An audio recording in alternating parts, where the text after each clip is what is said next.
Hello students, we are studying about the chemical properties of organozinc compound. In previous lecture, I told that organozinc compounds reaction, chemical reaction are exactly similar to organometallic Grignard reagent. But the rate of reaction of organozinc compound is slow as compared to Grignard reagent. Because in Grignard reagent nucleophile generate very fastly, whereas in organozinc compound nucleophile generation is very slow, so rate of reaction is very slow in organozinc compound. I told the some chemical reactions of organozinc compound, such as when organozinc compound react with carbonyl compound, then it always form alcohol. यानी कि when organozinc compound react with formaldehyde, it always produced primary alcohol. Other aldehyde on reaction with organozinc compound, it always form secondary alcohol, 2-degree alcohol, whereas ketone on reaction with organozinc compound, it always form tertiary alcohol. Then you can say by the help of carbonyl compound we can prepare 1-degree, 2-degree and 3-degree alcohol. Whereas you can say the ketone always produce 3-degree alcohol, whereas aldehyde can form 1-degree and 2-degree both type of alcohol. Today's topic is reaction of organozinc compound with acid chloride. यानी कि आज का हमारा ये topic है कि organozinc compound जब acid chloride से रिएक्ट करता है, एसिड क्लोराइड या एसिड हैलाइड से, तो क्या बनाता है। देखिए होता क्या है कि जब ऑर्गेनोजिंक कंपाउंड एसिड क्लोराइड से रिएक्ट करता है तो एक प्रकार का एडिशन प्रोडक्ट मिलता है, फिर उसके बाद कीटोन मिलता है। ठीक, कीटोन मेन प्रोडक्ट फॉर्म होता है। अब होता क्या है, कीटोन को दूसरे ग्रिग्नार्ड रिएजेंट से रिएक्ट करना चाहिए था, लेकिन इसकी रिएक्टिविटी, कीटोन की रिएक्टिविटी ऑर्गेनोजिंक कंपाउंड से के साथ बहुत स्लो होती है, इसलिए ये रिएक्शन आगे प्रोसीड नहीं हो पाती है। ठीक, तो ये कैसे होता है, क्या होता है, चलिए थोड़ा स्टेटमेंट लिखते हैं फिर देखते हैं। ठीक ना, यानी कि organozinc compound easily react with acid chloride. तो एक चीज आप समझ गए होंगे कि एसिड क्लोराइड के साथ ऑर्गेनोजिंक कंपाउंड बहुत तेजी से रिएक्ट करता है, जबकि कीटोन के साथ इसकी रिएक्टिविटी बहुत ही स्लो हो जाती है या न के बराबर होती है, इसलिए रिएक्शन वहीं पर स्टॉप हो जाती है। ठीक, तो चलिए कुछ स्टेटमेंट लिखते हैं। यानी कि organozinc compound easily react with acid chloride.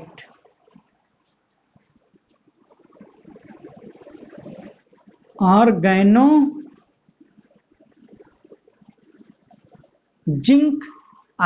मतलब R2ZN, ऑर्गेनोजिंक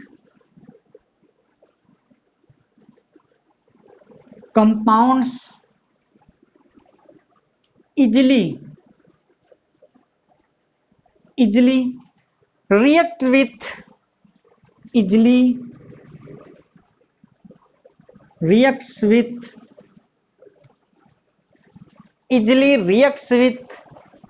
acid chloride. Acid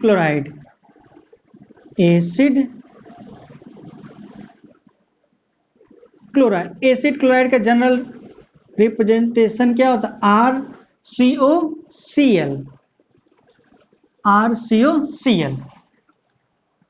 ऑर्गेनोजिंक compound easily react with acid chloride and ketone formed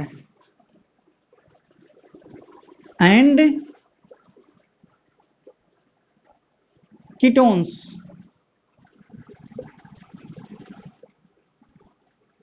formed और कीटोन बन जाता है। ठीक, फर्दर जो रिएक्शन, इसके आगे की रिएक्शन प्रोसीड नहीं हो पाती है। क्यों?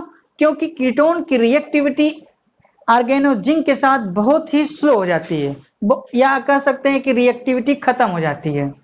ठीक, तो आइए आगे लिखेंगे, यानी कि further reaction of ketone with organozinc compound, यानी कि क्या, further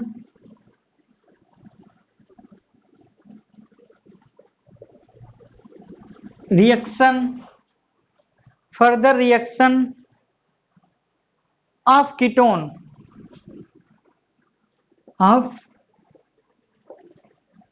ketone with organozinc is with organozinc मतलब कि R2ZN, further reaction of ketone with organozinc is extremely slow, is extremely slow। ठीक, तो आप समझ गए होंगे कि जब भी एसिड का क्लोराइड ऑर्गेनोजिंक के साथ रिएक्ट करता है तो कीटोन बनता है। अब कीटोन फर्दर ऑर्गेनोजिंक से रिएक्ट नहीं कर पाता है, क्यों? क्योंकि उसकी रिएक्टिविटी ऑर्गेनोजिंक के साथ बहुत ही स्लो हो जाती है। ये आपका स्टेटमेंट लिखा गया है। अब देखिए रिएक्शन कैसे प्रोसीड होता है। हमने क्या बताया कि जब ऑर्गेनोजिंक कंपाउंड लेते हैं, ऑर्गेनोजिंक मतलब RZNR, यही तो ऑर्गेनोजिंक था कि नहीं? इसे क्या कहते हैं? ऑर्गेनोजिंक। ठीक, ऑर्गेनोजिंक कोई कंपाउंड है R2ZN, जब इसका किसी एसिड हेलाइड मतलब RCOCl, तो क्या एसिड का ये क्लोराइड हो गया ना, यानी कि क्या, एसिड क्लोराइड। ठीक, जब एसिड क्लोराइड के साथ रिएक्ट कराते हैं, अब एक प्रकार के यहां पर भी एक प्रकार का होता क्या है कि एसिड के जितने भी हेलाइड होते हैं एक प्रकार के न्यूक्लियोफिलिक एडिशन रिएक्शन शो करते हैं। ठीक, अब देखिए यहां ये क्या है, लीना, ऑक्सीजन लीना है, लीना मतलब मीना है, सॉरी लीना नहीं मीना, मीना मतलब मोर इलेक्ट्रोनेगेटिव एलिमेंट, और कार्बन क्या है, लीना, लीना मतलब लेस इलेक्ट्रोनेगेटिव एटम। तो इसका मतलब जब हेटेरोलिटिक बॉन्ड का फिजन होगा तो शेयर्ड पाई इलेक्ट्रॉन किसके पास जाएंगे, ऑक्सीजन के पास जाएंगे, क्योंकि वो मोर इलेक्ट्रोनेगेटिव, तो शेयर्ड इलेक्ट्रॉनों को अपनी तरफ खींच लेगा।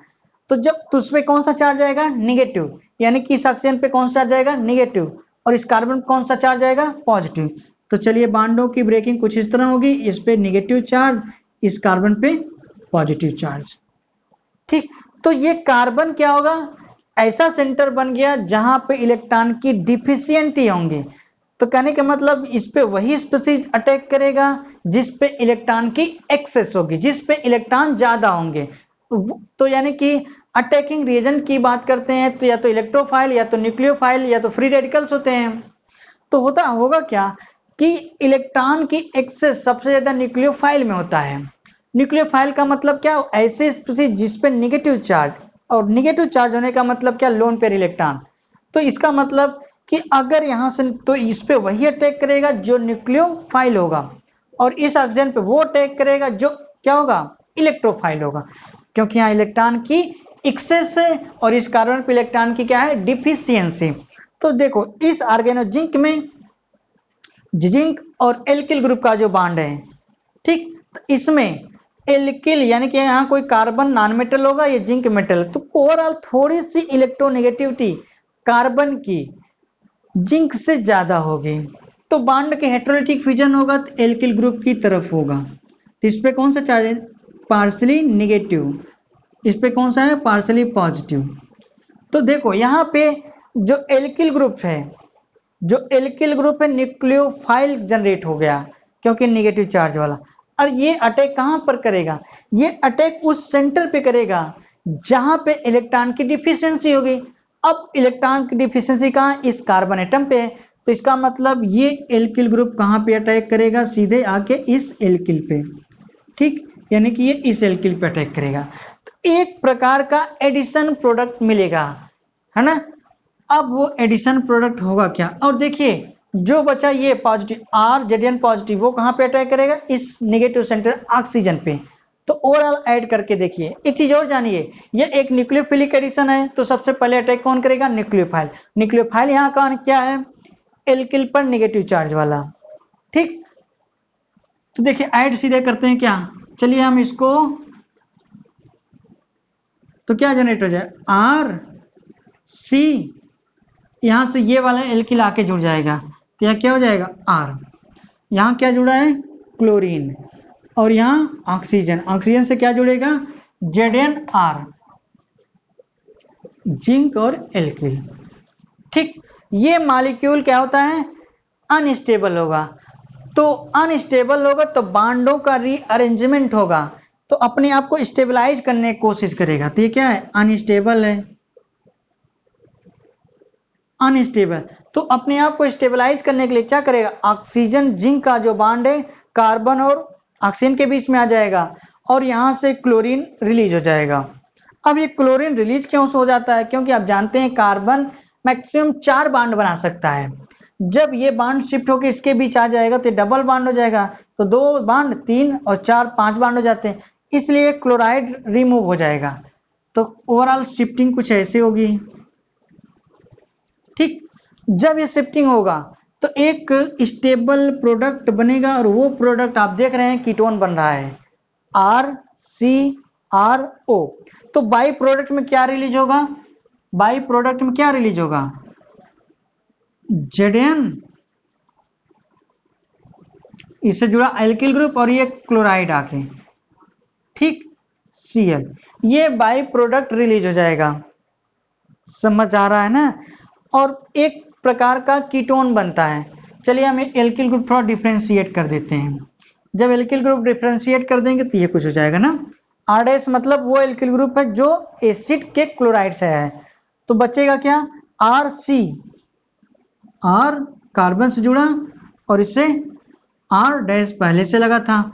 अब देखो ये ऑक्सीजन कार्बन के बीच में कौन सा बांड हो जाएगा, डबल बांड, क्योंकि ये वाला शिफ्ट होके यहाँ आया, तो ये डबल बांडेड, तो कुछ एक प्रकार का ऐसा प्रोडक्ट मिलता है। तो आपको तो पता है कि जब CO से 2 एल्किल ग्रुप जुड़ जाते हैं तो ऐसे कंपाउंड जनरल रिप्रेजेंटेशन किसका होता है, कीटोन्स का, तो ओवरऑल ये कीटोन हो गया, है ना, इसे क्या कहते हैं, कीटोन,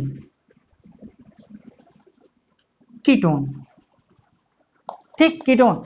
अब देखा होगा कि जब ग्रिगनार्ड एजेंट लेते थे तो ग्रिगनार्ड एजेंट फर्दर इससे रिएक्ट करके आगे का कंपाउंड बनाता था, 3 डिग्री का अल्कोहल बना लेता, लेकिन ये कीटोन ऑर्गेनोजिंक से कंपाउंड से रिएक्ट नहीं कर पाता, तो रिएक्शन यहीं पर टर्मिनेट हो जाती है, यहीं पर रुक जाती है, ठीक। तो ओवरऑल आपको समझ आ गया होगा कि जब भी ऑर्गेनोजिंक कंपाउंड एसिड के क्लोराइड से रिएक्ट करता है तो मेन प्रोडक्ट कीटोन बनता है।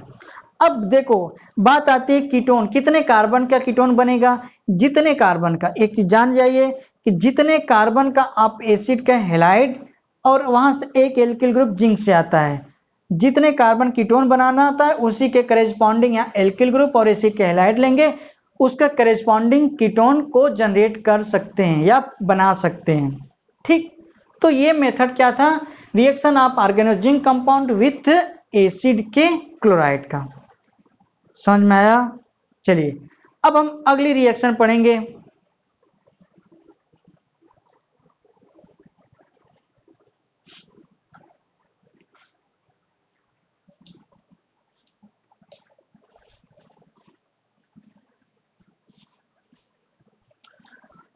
अगली रिएक्शन क्या पढ़ेंगे, ऑर्गेनोजिंक कंपाउंड एल्किल के हैलाइड के साथ कैसा रिएक्ट करता है, क्या बनाता है, ठीक। देखो generally organozinc compound primary alkyl halide secondary alkyl halide से रिएक्ट नहीं करता है, जबकि टर्सरी एल्किल हैलाइड से ये रिएक्ट करता है, ठीक। जब यानी कि जब भी ये टर्सरी एल्किल हैलाइड से रिएक्ट करता है तो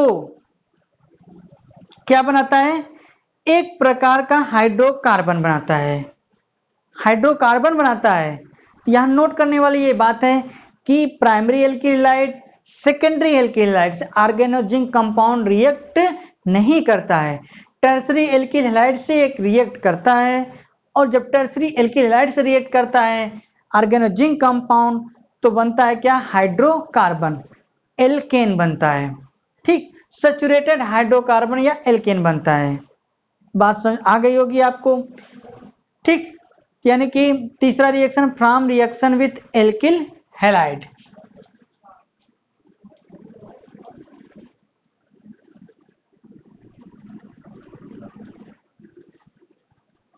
from reaction with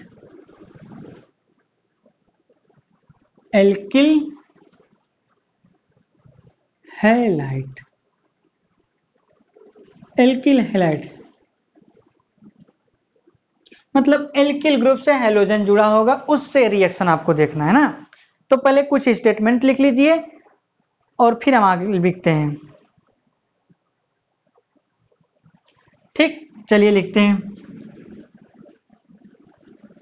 organozinc compound, ऑर्गेनोजिंक मतलब R2ZN, ऑर्गेनोजिंक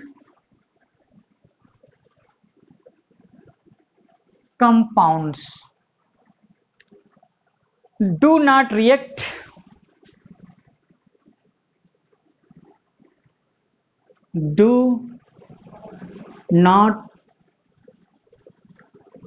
reacts with primary alkyl halide and secondary alkyl halide.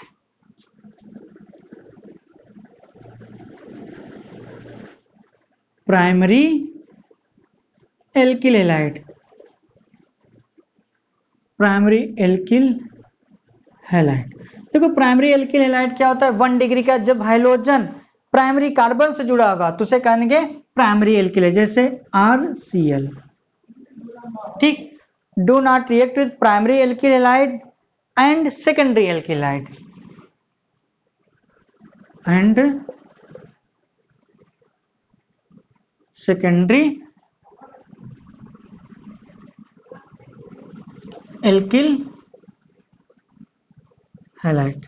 Secondary alkyl halide का क्या मतलब कि जो हैलोजन होगा इस बार ऐसे कार्बन से जुड़ा होगा जो कैसा होगा, सेकेंडरी।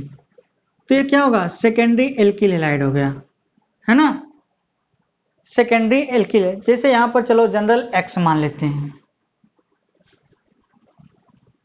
ठीक, तो ये प्राइमरी एल्किल हैलाइड हो गया और ये सेकेंड, क्योंकि ये जो कार्बन है दूसरे अलग 2 कार्बन से जुड़ा है तो ये सेकेंडरी कार्बन होगा तो सेकेंडरी एल्किल हैलाइड होगा। समझ में आ रहा है ना। देखो एक बार एक क्वेश्चन पूछा गया था मेडिकल में कि प्राइमरी हैलाइड से कितने प्राइमरी हाइड्रोजन हो सकते हैं मैक्सिमम, ना सीधा सा क्वेश्चन था। Primary alkyl halide, primary alkyl मतलब RCl या RX जो भी हो, RX चलिए, तो इसके जगह पे मान लेते हैं हम CH3 ले लिए। मैक्सिमम की बात कहाँ है, ठीक, तो मेथिल का हैलाइड हो गया कि नहीं, ये प्राइमरी हो गया, ये भी तो हो सकता था CH3 CH2X, लेकिन मैक्सिमम प्राइमरी हैलाइड से प्राइमरी हाइड्रोजन कितने हो सकते हैं, 3 ना, मिनिमम कितने हो सकते हैं, 2। ठीक, इस तरह क्वेश्चन लॉजिकली पूछा था, आपके अंडरस्टैंडिंग को चेक करता हुआ। तो कहने के मतलब था organozinc compound do not react with primary alkyl halide and secondary alkyl halides.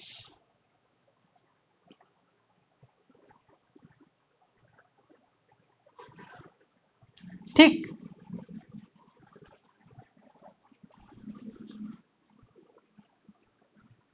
अगला पॉइंट लिखिए, whereas organozinc compound, where as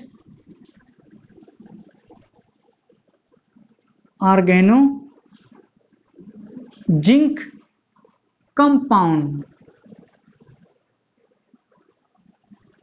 whereas organozinc compound on reaction with tertiary halide, whereas organozinc compound on reaction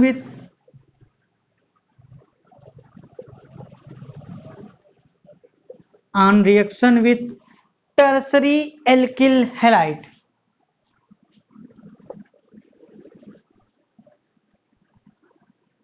tertiary alkyl halide.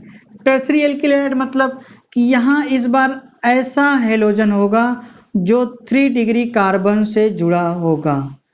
तो logically ये भी question पूछा जा सकता है, tertiary जो हैलाइड होते हैं, जो 3 डिग्री का कार्बन होता है, उस पे मैक्सिमम कितने हाइड्रोजन होते हैं?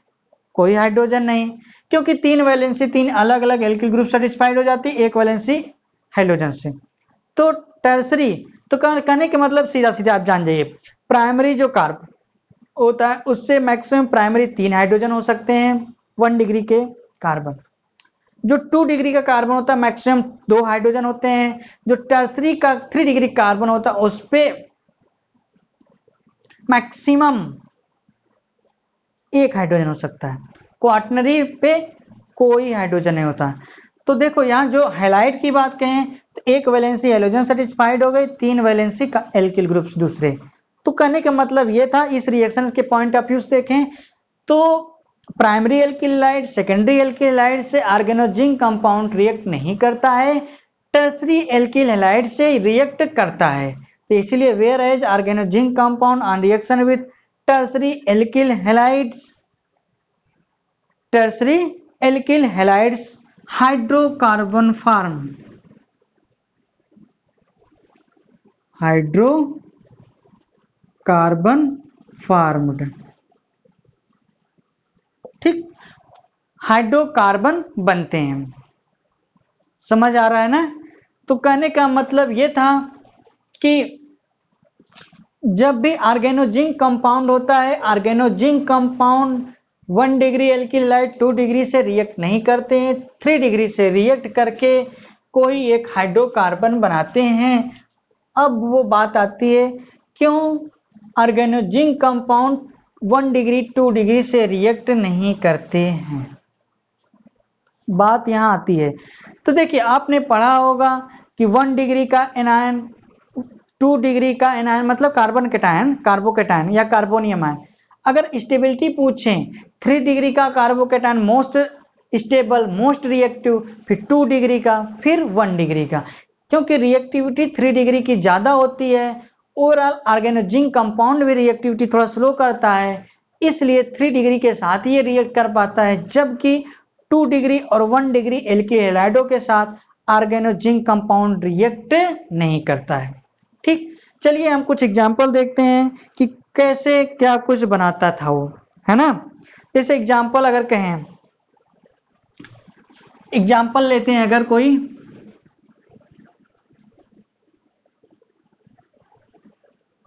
जैसे एग्जाम्पल की अगर की बात करें, कोई भी ऑर्गेनोजिंक कंपाउंड लें, R2ZN को क्या कहते हैं? ऑर्गेनोजिंक कंपाउंड। जैसे मान लीजिए कोई ऑर्गेनोजिंक कंपाउंड लिया गया, जैसे क्या कहें C2H5 का होल ट्वाइस ZN, यही तो है R2ZN ऑर्गेनोजिंक कंपाउंड। जैसे क्या लिया गया? ऑर्गेनोजिंक कंपाउंड, यानी कि यहां पर ऑर्गेनोजिंक कंपाउंड में कौन सा कार्बन है, कौन सा कंपाउंड, इसका क्या नाम होगा? Die ethyl zinc. अरे 2 एथिल है, जिंक है, तो इसका क्या नाम हो जाएगा? Diethyl zinc. जब diethyl zinc, diethyl zinc यानी कि diethyl zinc, diethyl zinc की रिएक्शन किससे कराते हैं हम? कोई भी टर्सरी एल्किल हैलाइड से। टर्सरी एल्किल हैलाइड क्या होगा? जैसे मान लो ये कोई है CH3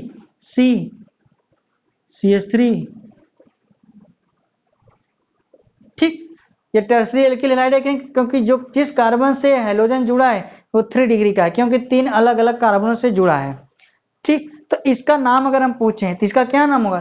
तो इसमें 1 2 3 4 कार्बन है, 4 कार्बन का कोई एक कंपाउंड है, ठीक। और ये 3 डिग्री है, इस पे क्लोराइड जुड़ा है, तो इसका क्या नाम होगा? Tertiary butyl chloride. इसका क्या नाम होगा? टर्सरी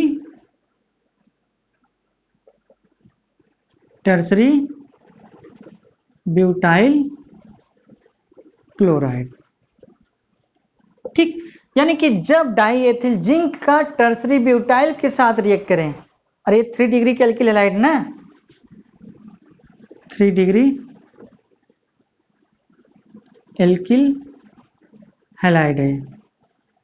क्यों 3 डिग्री है? आप जानते हैं ना कि यानी कि डाईएथिल जिंक का टर्सरी ब्यूटाइल क्लोराइड 3 डिग्री से रिएक्ट कराएं, तो सब देखो अब यहां सीधे सीधे प्रोडक्ट की बात करें तो बनेगा क्या? हाइड्रोकार्बन। हाइड्रोकार्बन बनता था। अब देखो होगा क्या कि डाईएथिल जिंक का जो 2 एथिल हैं, एक एथिल इस क्लोरीन को रिप्लेस कर देगा, एक क्लोरीन को रिप्लेस कर देगा। अब बात आती ये इसको रिप्लेस क्यों करते हैं? देखो होता क्या है कि हैलोजन बेस्ड लिविंग ग्रुप होते हैं, मतलब हाइड्रोजन को आसानी से सब्स्टिट्यूट कर सकते हैं। न्यूक्लियोफिलिक सब्स्टिट्यूशन, यहां एक प्रकार का न्यूक्लियोफिलिक सब्स्टिट्यूशन होता है। कहने का मतलब एक न्यूक्लियोफाइल दूसरे न्यूक्लियोफाइल को सब्स्टिट्यूट करेगा। समझ में आया? अब देखो होता क्या है कि जो न्यूक्लियोफाइल की इलेक्ट्रोनेगेटिविटी ज्यादा जितनी होती है वो बेस्ट लिविंग ग्रुप होता है, यानी कि वो आसानी से लीव करता है, आसानी से छोड़ता है, आसानी से वहां से हट जाता है। जैसे अगर हम इसको थोड़ा सा एक्सपेंड करके अगर आपको सिखाएं, करने का मतलब ये जैसे C2H5, ठीक। अब यहां ये ना सोचिएगा कि ये जिंक हाइड्रोजन से जुड़ा है, नहीं, ये अंडरस्टूड होता है, ठीक। चलो लिख ही देते हैं।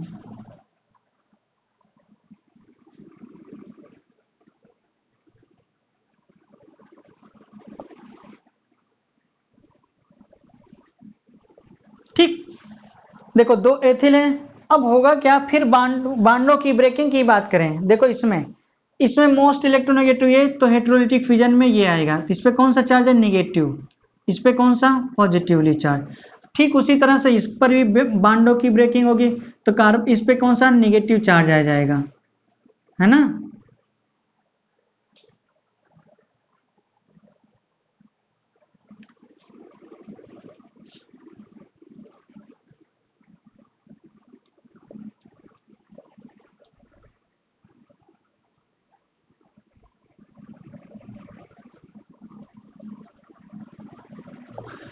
इसका नाम क्या था? डाई एथिल जिंक था ना, डाई एथिल जिंक, ठीक। अब देखो बांड की अगर न्यूक्लियोफाइल का जनरेशन, ये कार्बन है ये जिंक है, तो कार्बन की इलेक्ट्रॉन स्लाइटली ज्यादा होती है जिंक से, क्योंकि कार्बन नॉन मेटल होते हैं। तो इस पे कौन सा चार्ज है? इस कार्बन पे निगेटिवली पार्शियल और जिंक पे पार्शियल पॉजिटिव। तो ओवरऑल ये न्यूक्लियोफाइल हो गया, ये भी न्यूक्लियोफाइल है। तो एक न्यूक्लियोफाइल दूसरे न्यूक्लियोफाइल को रिप्लेस करेगा, सब्स्टिट्यूट करेगा। तो ओवरऑल ये जो रिएक्शन है न्यूक्लियोफिलिक सब्स्टिट्यूशन टाइप का। अब तक आप पढ़े थे कोई अनसैचुरेटेड कंपाउंड रिएजेंट होता था तो उससे एडिशन होकर सैचुरेटेड बनते थे, एडिशन होता था वहां, लेकिन यहाँ सब्स्टिट्यूशन होगा, रिप्लेसमेंट होगा, एक दूसरे को रिप्लेस करेगा। और वो दोनों देखो ये भी न्यूक्लियोफाइल है ये भी, तो दोनों न्यूक्लियोफाइल, एक न्यूक्लियोफाइल दूसरे न्यूक्लियोफाइल को रिप्लेस करता है, तो उसे कहते हैं न्यूक्लियोफिलिक सब्स्टिट्यूशन। अब वो न्यूक्लियोफाइल ज्यादा आसानी से सब्स्टिट्यूट करे दूसरे को, होता है न्यूक्लियोफिलिक सब्स्टिट्यूटिंग स्ट्रेंथ की बात करते हैं, इनवर्सली प्रोपोर्शनल इलेक्ट्रोनेगेटिविटी का होता है, मतलब वो आसानी से लीव करता है। Leaving group inversely proportional electronegativity, तो जिस एटम की इलेक्ट्रोनेगेटिव जितना ज्यादा रहेगा, जिस पे जितना नेगेटिव चार्ज ज्यादा रहेगा, वो आसानी से सब्स्टिट्यूट हो जाएगा, वो आसानी से रिप्लेस होगा। और किसके द्वारा होगा? वैसे न्यूक्लियोफाइल जिसपे थोड़ा सा कम चार्ज होगा, जिसकी इलेक्ट्रोनेगेटिव थोड़ा कम होगी। तो ये कहने का मतलब ये एथिल का जो एनायन है ये क्लोराइड आयन को आसानी से सब्स्टिट्यूट कर देगा, क्योंकि जो क्लोराइड है बेटर लिविंग ग्रुप है एज कंपेयर टू एथिल के एनायन से। तो जो एथिल का एनायन है सीधे सीधे अटैक कहाँ करेगा, इस कार्बन सेंटर पे। तो ओवरऑल एथिल का एनायन इस कार्बन सेंटर पे अटैक करेगा।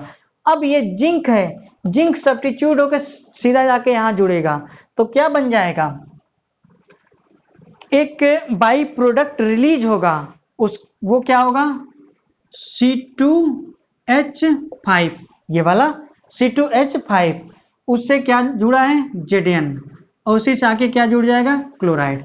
तो ये बाई प्रोडक्ट निकल जाएगा। अब यहाँ पे जो मेन प्रोडक्ट आपका होगा क्या होगा, CH3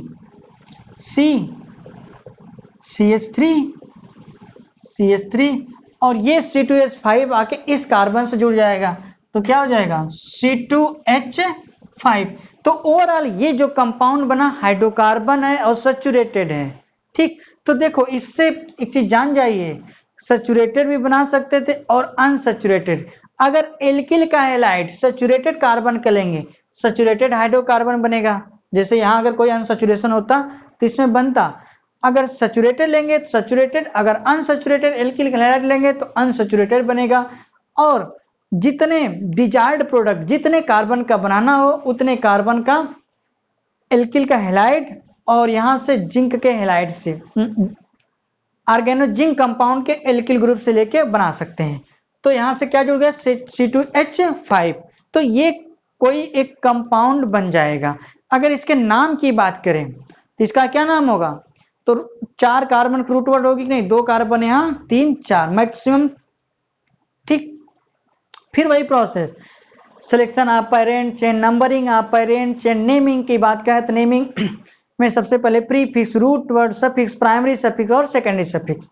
ठीक, तो देखो 4 कार्बन की हो गई तो नंबरिंग करेंगे, 2 कार्बन यहाँ 3 4 कार्बन, तो दूसरे पोजीशन पे 2 मेथिल ग्रुप लगे हैं, दूसरे पोजीशन पे 2 मेथिल ग्रुप लगे हैं, तो क्या होगा 2 डाई मेथाइल। प्रीफिक्स सबसे पहले लिखेंगे तो प्रीफिक्स में यहाँ मेथिल है तो 2 डाई मेथिल।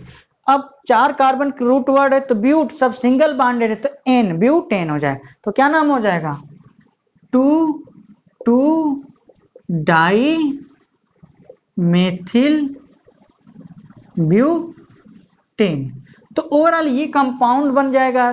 तो कहने का ये मतलब था टर्सरी एल्किल का हैलाइड जब भी ऑर्गेनो जिंक से रिएक्ट करता है तो कोई ना कोई हाइड्रोकार्बन जनरेट होता है। ये कैसे होता है, यहाँ टर्सरी एल्किल हैलाइड। अब हम चलो प्राइमरी और सेकेंडरी की बात करते हैं। जैसे C2H5, यही ऑर्गेनो जिंक लेते हैं, जैसे मान लीजिए C2H5Zn। ठीक, ये ऑर्गेनो जिंक कंपाउंड, इसकी रिएक्शन अगर हम करा दें primary alkyl halide, primary alkyl halide मतलब CH3Cl। ठीक, तो इससे कभी भी ये रिएक्ट नहीं करता। ये मेथिल क्लोराइड है ना, मेथिल क्लोराइड, मेथिल क्लोराइड को कहते हैं 1 degree alkyl halide, alkyl halide. तो ये 1 डिग्री एल्किल हैलाइड से रिएक्ट नहीं करता है। ठीक, उससे कोई रिएक्शन नहीं होगा, नो रिएक्शन। ठीक, चलिए सेकेंडरी एल्किल हैलाइड की बात अगर करते हैं, चलिए यही ऑर्गेनो जिंक लेते हैं C2H5 die ethyl zinc. Diethyl zinc का अगर 2 डिग्री एल्किल के हैलाइड ले लें, जैसे यहां 2 डिग्री, इसका क्या नाम होगा आइसोप्रोपिल क्लोराइड। अच्छा एक चीज जानते हैं आप लोग, नॉर्मल वर्ड कहाँ यूज करते हैं, आइसो और नियो। जब स्ट्रेट चेन कार्बन की होती है तो वहां नॉर्मल वर्ड यूज किया जाता है। नॉर्मल जब 3 कार्बन या उससे ज्यादा होते हैं तभी नॉर्मल वर्ड यूज किए जाते हैं, एक बात। तो जब स्ट्रेट चेन होगी तो नॉर्मल, आइसो जब सेकेंड कार्बन पहले दूसरे या लास्ट सेकेंड पे एक CH3 की साइड चेन होती है तो वहां आइसो वर्ड यूज किया जाता है, पहला दूसरा। तो सेकेंड पोजीशन CH3 है ना, तो यहाँ क्या वर्ड यूज किया जाएगा आइसो। कितने कार्बन है 3 और एक हाइड्रोजन कम है तो प्रोपिल होगा, मतलब एल्किल होगा, YL जुड़ेगा। 3 कार्बन से एक निकला है, 3 कार्बन 3 कार्बन के एल्केन से 1 हाइड्रोजन निकला, तो 3 कार्बन को क्या करते थे, प्रोपेन, 1 हाइड्रोजन के प्रोपिल हो जाएगा, जैसे मेथेन से मेथिल, प्रोपेन से प्रोपिल, ब्यूटेन से ब्यूटाइल, सो ऑन। तो इसका नाम क्या होगा, आइसो। आइसो क्यों, क्योंकि सेकेंड पोजीशन पे क्या जुड़ा है, मेथिल, तो क्या नाम होगा, आइसो प्रोपिल। क्या जुड़ा है, क्लोराइड, तो क्लोराइड। ये कौन सा डिग्री का एल्किल हैलाइड है, 2 डिग्री का एल्किल हैलाइड है ना, 2 degree alkyl halide. 2 degree alkyl halide क्यों है, क्योंकि जो हैलोजन जुड़ा है सेकेंडरी कार्बन जुड़ा है, क्योंकि एक इधर से भी जुड़ा कार्बन से इधर से ना, तो 2 डिग्री से जब ऑर्गेनोजिंक रिएक्ट करेगा तो कुछ रिएक्शन प्रोडक्ट नहीं बनेगा, मतलब कोई रिएक्शन ही नहीं होगा। समझ में आया। तो ये क्या था कि एल्किल हैलाइडों से ऑर्गेनोजिंक कंपाउंड रिएक्ट करके क्या कुछ बनाता है। ठीक, तो आपने 2 रिएक्शन आज पढ़े हैं ऑर्गेनोजिंक का। ठीक, एक ऑर्गेनोजिंक का एसिड हैलाइड के साथ, एक ऑर्गेनोजिंक का एल्किल हैलाइड के साथ। ठीक, चलिए अगली रिएक्शन हम आपको बताएंगे, Siemens Smith reaction.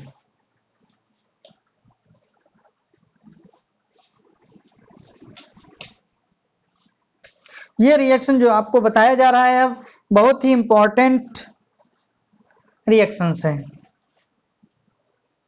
Semen Smith reaction यानी कि रिएक्शन 4th,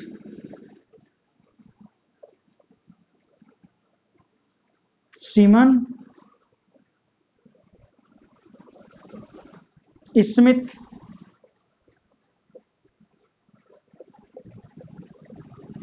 रिएक्शन, यानी कि ये एक प्रकार की नेम रिएक्शन है। ठीक, चलिए इसको कल सीखते हैं ना। Okay, thank you. I hope, हमें उम्मीद है कि जो कुछ आज आपको हम बताए हैं, सिखाए हैं, उसको आप सीखे होंगे। ठीक, थोड़ा प्रैक्टिस करिएगा, कैसे क्या बनाए, सब चीजें को हम डिटेल्स एक्सप्लेन किए हैं, लैंग्वेज के रूप में भी लिखे हैं आप लोग, तो आसानी से समझ जाएंगे। Okay, thank you.